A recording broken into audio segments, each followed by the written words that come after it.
After little Elizabeth found out that Ian had been sold to them, she pointed at him and said, "Can I have him?"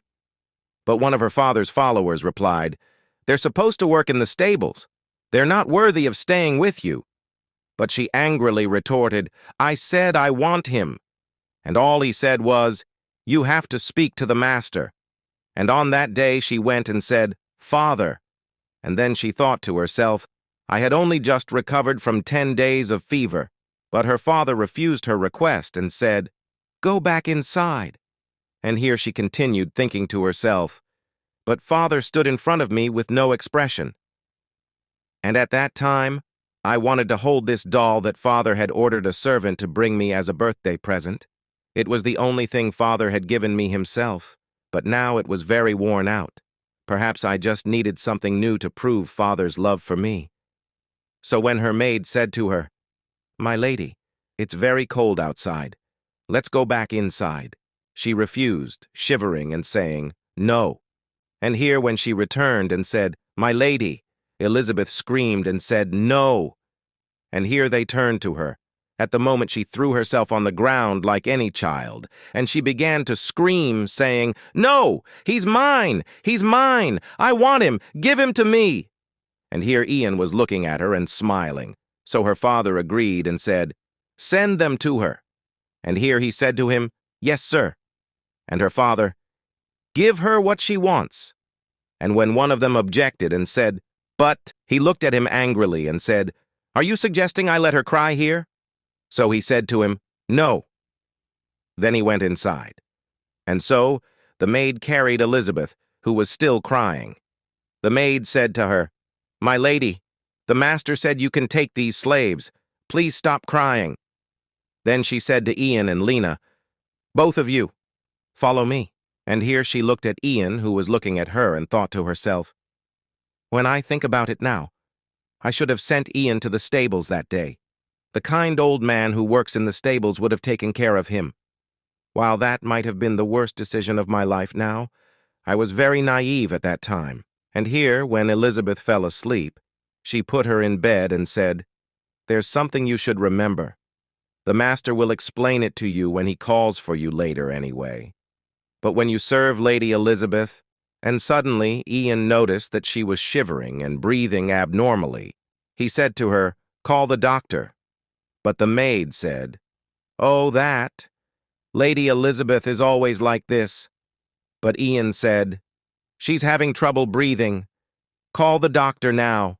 When the doctor arrived, he said, "I've given her a strong sedative, so she should be fine until evening."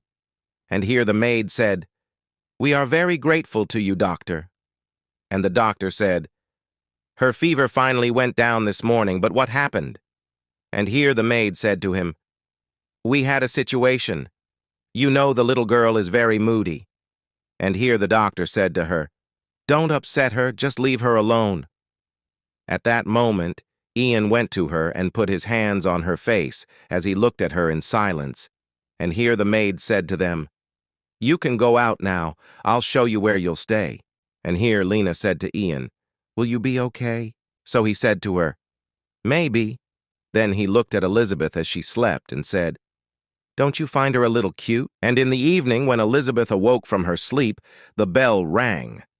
And here came her maid and said to her, "Madam, it is 3 o'clock in the morning." And here she got up from the bed and said to her, "Bring me that boy, and bring me some milk as well." At this time, Ian was dreaming of Elizabeth running towards him, saying, "King Cybele," and then she hugged him and kissed him.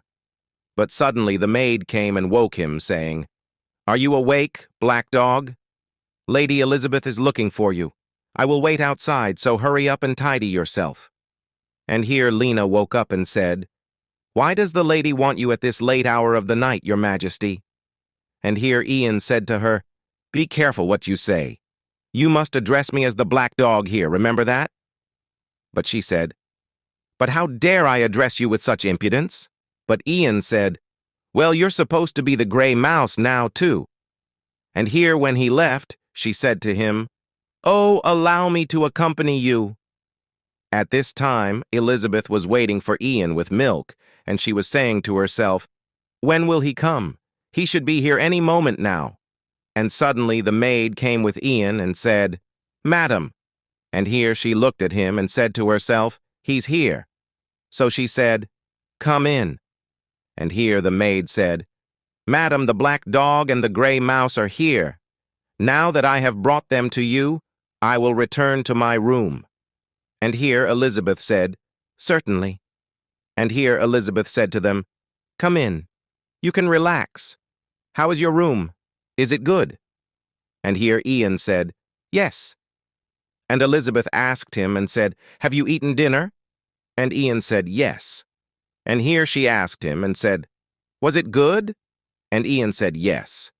Then in tension she said, "Well, I see. And at the same time she was thinking to herself, did they only teach him the word yes because he's a servant? There's no way I can have a conversation with him.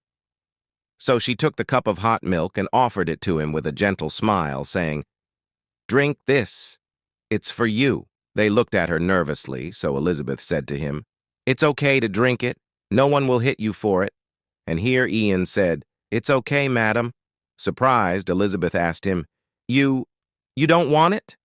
And Ian said, "No." She asked, "Why not?" And then she remembered, thinking to herself, "From the first moment I saw him outside my window, I wanted to give him some warm milk. He looked so cold." And here she was about to drop the cup of milk as she said to him, "Okay." But suddenly, Ian took it from her, drank it, and finished it. Then he said to her, "Are you satisfied? And if you don't need anything else, may I return to my room?" And here she looked at him in astonishment and said to herself, "What was I going to say after giving him the milk? Oh, right, the ointment for his wounds." So she said to him, "Wait." And here Ian said to her, smiling, "I'll see you in the morning then." So Lena started laughing at Elizabeth's attachment to Ian. And here the scene changes as one of his followers arrives and says to Ian, "All right, Sir Gawain, so what brings you here?" And here Gawain said to him, "Sir Oscar sent me a message, saying that your majesty will be staying here for a while. And I came to serve you closely and plan to disguise myself as a gatekeeper of this palace. And I've already found a place to stay in the area." And here Ian said to him, "What happened to your face?" And Gawain said, "I disfigured it to hide my identity." And here Lena said nervously, "A royal guard forced to hide with a disfigured face. Truly a bitter turn of events." But Gawain told her, "I chose to do this myself, so please don't worry.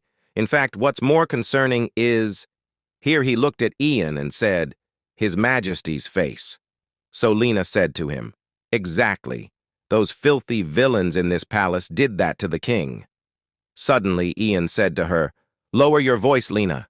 And here Gawain said, "I heard that the Viscount's daughter wanted to keep you by her side." So Lena said to him, "Sir Oscar told me to treat her like my little sister, but she seemed like a spoiled brat. How can a child behave that way?" So Gawain said, "If you'd like, I can arrange something for you. It will be less comfortable than working inside the palace, but you'll be able to move around more freely if you stay in the stables as originally planned." But Ian told him, "Don't try to force this arrangement. There's already been a huge scene and the whole palace is talking."